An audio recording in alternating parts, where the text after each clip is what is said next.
சக்தி பூர்ண சக்தி.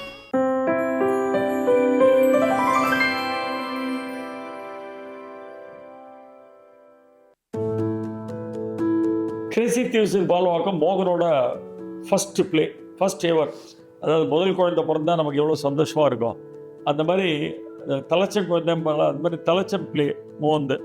அந்த காலகட்டத்தில் வந்து எல்லாரும் வந்து மோகன் நாடகம் எடுக்கணுமா, ஏன்னா வரிக்கு வரி ஜோக்காக இருக்க, ஒரு ஸ்ட்ரிங் ஆஃப் ஜோக்ஸாக இருக்க, இதெல்லாம் எப்படி எடுக்கணும் அது மாதிரிலாம் யோசிச்சாங்க. ஒரு பெரிய குரூப் ஆஃப் ஆர்டிஸ்ட்டு, ரைட்டர்ஸ் எல்லாரையும் உட்காந்து வச்சு அந்த ஸ்கிரிப்டை படித்து காமிச்சாங்க. எல்லாரும் பார்த்துட்டு கோபால் சுவாமிநாதன் சொன்னார், இந்த நாடகம் நாளைக்கு ஸ்டேஜில் அக்செப்ட் பண்ணிட்டா இனிமேல் இந்த மாதிரி நாடகம் தான் வரப்போகுது, மோகனோட டைப் ஆஃப் ட்ராமாஸ் தான் வரப்போகுது, இல்லைன்னா இன்னையோட மோகன் ஓவர் அப்படிங்கிற மாதிரி சொன்னாங்க. But that became super duper hit. அது வந்து ஒரு அடுத்த ஒரு 40 வருஷம் 50 வருஷத்துக்கு மோகனுக்கு ஒரு பெரிய ஒரு ஸ்ட்ராங் பவர் ஒன்று கொடுத்தது. இனிமேல் இந்த லைனில் நம்ம போகலாம் அப்படிங்கிற மாதிரி.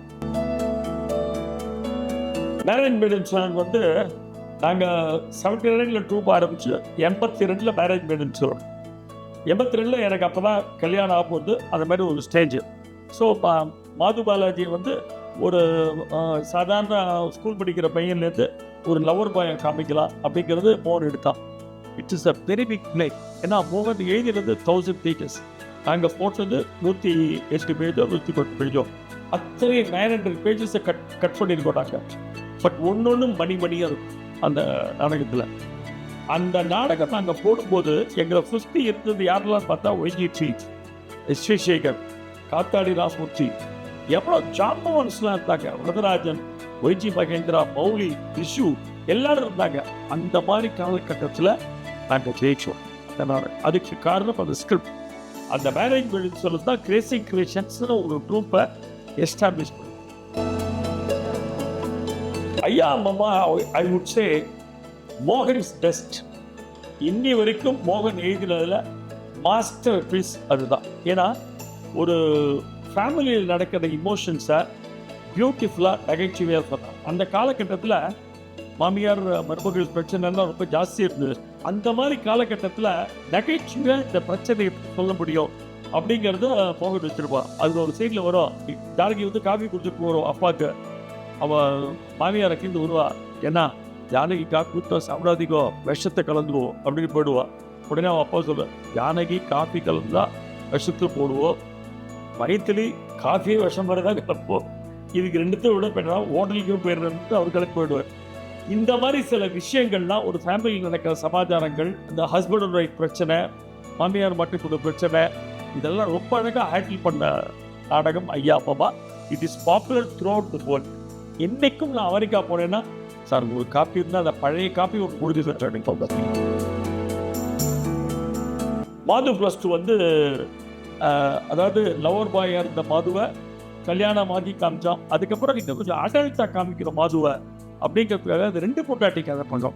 2 பொண்டாட்டி கதை போகும்போது 2 பொண்டாட்டி அந்த மாதிரிலாம் டைட்டில் வரத்துக்கு மோகனுக்கு பிடிக்கல. ஏன்னா பிகாஸ் மோகன் இஸ் அகெயின்ஸ்ட் இந்த 2 பொண்டாட்டிங்கிற கான்செப்டுக்கு அகெயின்ஸ்ட். அவனுக்கு ஒருத்தருக்கு ஒருத்தி அப்படிங்கிறது அவனோட வேத வாக்கு அது. பட் இருந்தாலும் நகைச்சுவை எல்லாரும் அந்த சப்ஜெக்ட் ஹேண்டில் பண்ணியிருக்காங்க. Why not we also do, நம்மளும் அதை பண்ணுவோமே அப்படின்னு சொல்லிட்டு இந்த சப்ஜெக்டை பண்ணோம். இன்ஃபேக்ட் மிஸ்ஸஸ் ஒய்ஜிபி வந்து நாடகம் வந்து பார்த்துட்டு ரொம்ப நேரம் ட்ராமா, கடைசியில் 2 பேரையும் சேர்த்து வைக்காத, குத்தி அமெரிக்காவுக்கு அமைச்சிடும், ஏதாவது ஹையர் ஸ்டடீஸ்க்கு போகிறா அப்படிங்கிற மாதிரி அமைச்சிடும், 2 பொண்டாட்டியும் அவனை வாழ வைக்காத அப்படின்னு. அப்புறம் மோகனோட இந்த என்ட்ரி இன்டு ஃபிலிம் வந்து பிகாஸ் ஆஃப் பாலச்சந்தர் பொய்க்கால் குதிரை, மேரேஜ் மேடன் வந்து தான் பொய்க்கால் குதிரையாக மாறிச்சு. பட் அந்த படம் பெருசாக போகல, 60-70 நாள் தான் போச்சு. அதுக்கப்புறம் 1988-89 அவர் he was working in Sundaram தேசன் மோகன். அப்போ சினிமாவில் பெரிய நாட்டம் இல்லாமல் இருந்தான்.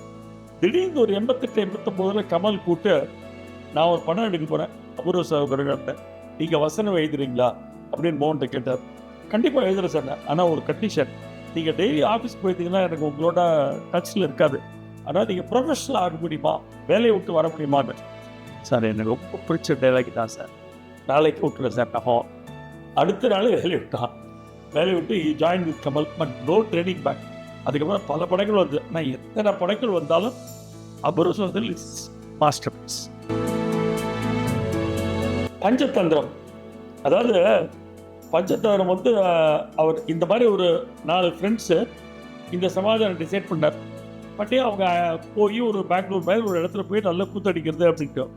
இன்ஃபேக்ட் அந்த படத்தில் எனக்கு ரொம்ப ஞாபகம் இருக்கிறது என்னென்னா, என்னை வந்து அந்த படத்தில் ஒரு கேரக்டர் படம் சொன்னார் கமலும் KS ரவிக்குமாரும். அந்த Yugi Sethu role first it was offer to be. But எனக்கு என்னென்னா, எனக்கு ட்ராமாவில் நான் வந்து ரொம்ப பிஸியாக இருந்துட்டுருக்கேன்.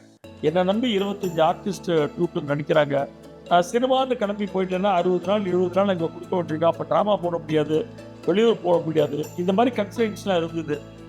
ஸோ வேறு வழி இல்லை. நான் என்ன சொன்னேன், சார் என்னால் பண்ண முடியாது சார், எனக்கு ட்ராமான்னு ஒன்று இருக்குது, என்னால் ஃபுல்லாக லீவ் போட்டாக்க வர முடியாது, பட் நீங்கள் வேறு யாராவது போட்டிருந்தோம். பட் டெஃபினட்டாக தட் வாஸ் காஸ்ட்லி பிஸ் தான் நான் விட்டது. ஏன்னா அப்பேற்பட்ட படம் இன்றைக்கி வந்து அமெரிக்கா, லண்டன் எங்கே போனாலும் நாங்கள் ட்ராமாவுக்கு போனால் மோகன் பஞ்சதந்திரம் பற்றி கேட்காதவங்களே கிடையாது. எப்போ சார் 2 வரப்போகிறது, பஞ்சதந்திரம் 2 எப்போ வரப்போகிறது அப்படின்னு கேட்டுட்டு இருப்பாங்க.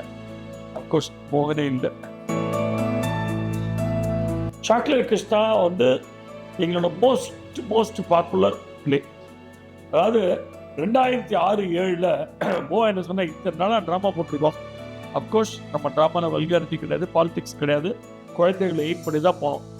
ஆனால் இப்போ நான் எழுத போகிற நாடகம் முழுக்க குழந்தைகளுக்காகவே எழுத போகிறேன் அப்படின்னு சொன்னான். அதனால தான் என்ன சப்ஜெக்ட் கூட டிசைட் பண்ணாமல் சாக்லேட் கிருஷ்ணா அப்படின்னு வச்சான். நான் கூட கேட்டேன், என்னடாம உன் பேர் சாக்லேட் கிருஷ்ணா, எப்படி அது நன்னாவா இருக்குது, யார்கிட்ட சொன்னாலும் என்ன பேர் இது அப்படின்னு கேட்குறாங்களேண்டா. நீ பாரு, it is going to become very popular அப்படின்னா. அவனோட கான்செப்ட் என்னன்னா, சாக்லேட் குழந்தைங்களுக்கு பிடிக்கும், கிறிஸ்டரி குழந்தைங்களுக்கு பிடிக்கும், characters associated with humour, so let's chocolate Krishna. அதுக்கப்புறம் தான் சப்ஜெக்டே பார்ப்போம் பண்ணான். கிருஷ்ணர் இறங்கி வந்து பாதுவை மீட் பண்ணுறது, பிரச்சனைகளை சால்வ் பண்ணுறது இல்லை. கிட்டத்தட்ட 1000க்கு மேலே போட்டிருக்கோம். 1100 தாண்டியாச்சு. இன்ஃபேக்ட் இப்போ அது வந்து எனக்கு தெரிஞ்ச தமிழ் ட்ராமா ஹிஸ்ட்ரியில் ஒரு பெரிய ரெக்கார்ட். அதுதான் என்னோடய ஃபஸ்ட்டு பிளே. மோகன் எங்களுக்கு எழுதின முதல் பிளே. அண்ட் நான் ஆஸ் அ நடிகனா அலாவுதீன் அண்டர்வாட் ஸ்கூல் தான் ஃபஸ்ட்டு உள்ளே வரேன் அந்த நாடகம். அப்போ வந்து எனக்கு ஹார்ட்லி 19 years old. ஸோ ரிஹர்சல்லாம் பண்ணிகிட்டு இருந்தோம். ஒரு ஸ்டேஜில் ரிஹர்சலில் பார்க்கறதுக்காக ஒரு 10-15 பேர் பார்க்க வச்சோம். Kumar state in those days. அவங்களாம் பார்த்து ரொம்ப குழந்தைத்தனமாக இருக்கேன், சின்ன பையனாக இருக்கா, இதெல்லாம் எடுபடுமா, பார்த்துக்கோ மோகன், உன்னோட பேர் நல்ல பேர் இருக்குது, அது கெடுத்துட்றாங்க, better wait for another 3 or 4 years, அதுக்கப்புறமா பாலாஜி வச்சு நீ பண்ண. நான் அப்போ தான் காலேஜெலாம் ட்ராமாலாம் முடிச்சுட்டு வந்திருக்கேன். எனக்கு ஆனால் ஒரு வெறி இருந்தது பண்ணனோட்டு. பட் அவங்களாம் அப்படி சொன்ன உடனே மோகன் ஆட் செகண்ட் தாட். ஸோ மோகன் அப்போ வந்து சுந்தரன் தியேட்டரில் வேறு ஒர்க் பண்ணியிருந்தான். காத்தால கிளம்பி ஆஃபீஸ் போனால் சாயங்காலம் 7 மணிக்கு தான் வருவான். ஸோ நாங்கள் ரிஹர்சல்லாம் பண்ணிட்டு தான் ஒரு ஸ்டேஜில் ஸ்டாப் பண்ணிட்டோம். பண்ணிட்டு யாராவது வெளியிலேருந்து கூப்பிட்டு பண்ண வைக்கலாம்னு சொல்லிட்டு ஒரு ஆர்டிஸ்ட்டை கூப்பிட்டு வந்து அவருக்கு ரிஹர்சல்லாம் கொடுத்து ஒரு 5 நாள் பண்ண ஆரம்பிச்சிட்டோம். இந்த மாது கேரக்டர் அவருக்கு கொடுத்து ஒரு ஸ்டேஜில் குரூப் பசங்கள்லாம் தேவர் அகேன்ஸ்ட், எல்லோரும் வரமாட்டேன்ட்டாங்க. ஏன்னா இது ஒரு cricket team turned to drama troupe. அவங்களாம் என்ன சொன்னாங்க, இந்த மாதிரி நம்ம எல்லாருமா சேர்ந்து கிரிக்கெட் ஆடணும், நம்ம எல்லாருமா சேர்ந்து ட்ராமா ட்ரூப் கட்டணும்னு நினச்சோம். நீ பாலாஜியை தனியாக வச்சுட்டு வெளியிலேருந்து ஒரு ஆளை கூப்பிட்டு அப்படியே எனக்கு ட்ரூப்பே வேண்டாம் அப்படின்னு எப்படி சார். அதனால் திருப்பி நான் அந்த ஸ்கிரிப்டை வாங்கிட்டு கம்பார்ட்மே ஜெயிச்சாலும் பரவாயில்ல, ஜெயிக்காட்டி பரவாயில்ல, நம்ம பண்ணுவோம் அப்படின்னு சொல்லி பண்ணது தான் அலாவுதீன் அண்டர்வாட். கமல் கிரேசி மோகன் இஸ் ஃபென்டாஸ்டிக் காம்பினேஷன். அதாவது மோகனுக்கு வந்து வயசில் அவர் சின்னவராக இருந்தாலும் மோகன் ஒரு குரு தான் சொல்லுவோம். அந்த அளவுக்கு சினிமாவோட நுவான்சஸை மோகனுக்கு கற்றுக் கொடுத்தவர் கமல். சரி, மோகன் வந்து கமலோட தான் majority of the film work பண்ணுறான். ஒரு 35-37 படம். வேற சினிமாவோட மற்ற விஷயங்கள்லாம் அவன் பார்த்ததே கிடையாது. அவன் சினிமாவில் அந்த க்ளோரியஸ் விஷயங்கள் தான் பார்த்துருக்கான்.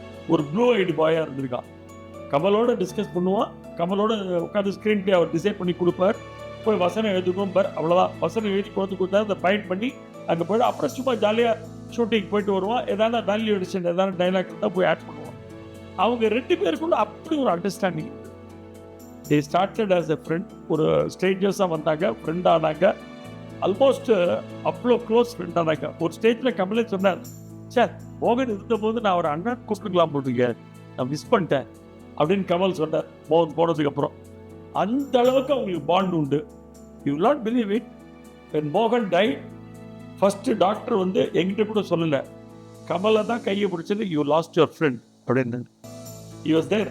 மோகன் உயிர் பிரிஞ்சு போகும்போது கமல் கூட இருந்தார் என் கூட ஹாஸ்பிட்டலில். ஸோ ஒரு மறக்க முடியாத மனிதன் கமல். அதாவது நாங்கள் மோகன் இறந்து போயிட்டா ட்ராமா போடுறதா வேண்டாமா அப்படின்ட்டு ஒரு கன்ஃபியூஷன் இருந்தது. எனக்கு 5வது நாளோ 6வது நாளோ ஃபோன் பண்ணி, நீ போட்டே ஆகணும், அந்த லெகசியை எடுத்துன்னு போகணும், இந்த மாதமே நீ போடுற, நான் வந்து ஃபர்ஸ்ட் ரோல் உட்காந்துப்பேன் அப்படின்னு சொல்லி நாரதான் சவால் ஒரு டேட் வாங்கி அவர் வந்து உட்காந்து நாடகம் நடத்தினோம். ஸோ பூர்ண சக்தி வீடியோஸை மிஸ் பண்ணாம பார்க்க முடியும்.